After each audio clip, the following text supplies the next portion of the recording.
Bonjour à toutes et à tous, la chronique de lecture du jour est une bande dessinée. Elle est intitulée Pierre de Porcaro, prêtre clandestin volontaire.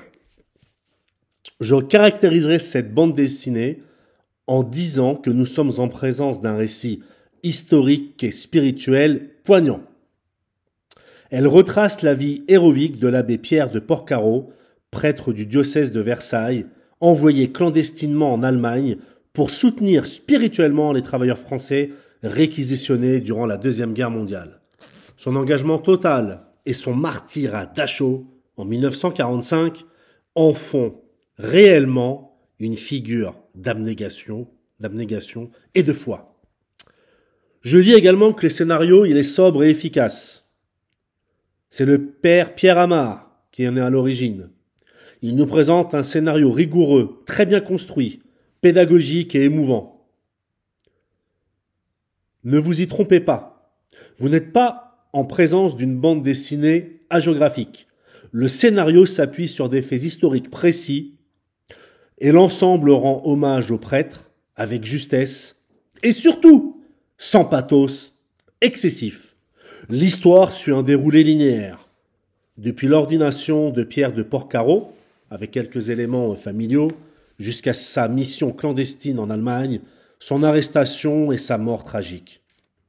La bande dessinée alterne entre moments de tension et instants de recueillement, reflétant le combat intérieur et la force spirituelle du personnage. Le texte est fluide, les dialogues sonnent justes et l'ensemble permet une immersion immédiate dans ce contexte hautement troublé. L'aspect théologique est habilement intégré sans jamais alourdir le propos. C'est vraiment un des points forts de la bande dessinée. Les réflexions sur la vocation sacerdotale, le courage face à la persécution et la foi en Dieu sont au cœur du récit et restent accessibles à un large public, initié ou non à la doctrine catholique. Le travail de dessin de Vanzac contribue également à l'impact émotionnel de cette bande dessinée. Donc il y a un trait qui est réaliste, précis, qui sert parfaitement le propos historique. Le dessinateur parvient à capter la solennité des moments clés à travers le regard de Pierre de Porcaro, où l'on voit à la fois la douceur, la détermination, le sacrifice et la souffrance. Les décors, qu'il s'agisse des rues françaises sous l'occupation ou les sombres baraquements de Dachau, sont particulièrement bien rendus.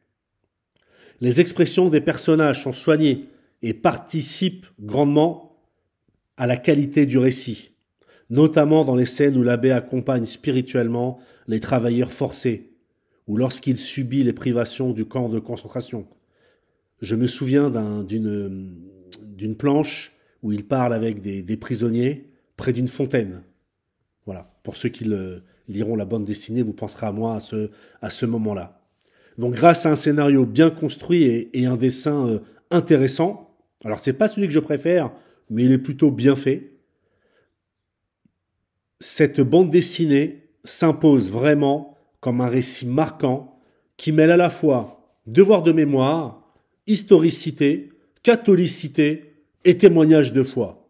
Cette bande dessinée s'adresse à la fois aux passionnés d'histoire, aux catholiques et à tous ceux qui cherchent à découvrir ou à redécouvrir des figures méconnues qui ont exalté le courage chrétien, qui ont vraiment mis en avant le courage chrétien face aux épreuves terribles du XXe siècle.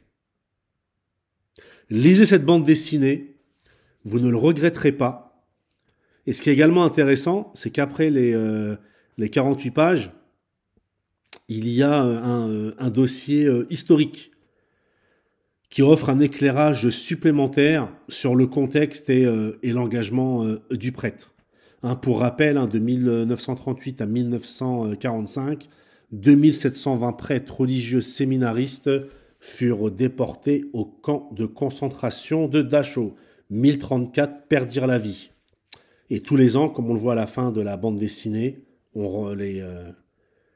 les catholiques de son diocèse d'origine lui rendent hommage, mais je n'en dis pas plus pour ne pas vous dévoiler toute la bande dessinée. Pierre de Porcaro, un prêtre clandestin volontaire, un récit historique spirituel poignant, un scénario sobre et efficace, un dessin expressif et immersif, un hommage visuel et narratif réussi. À très bientôt.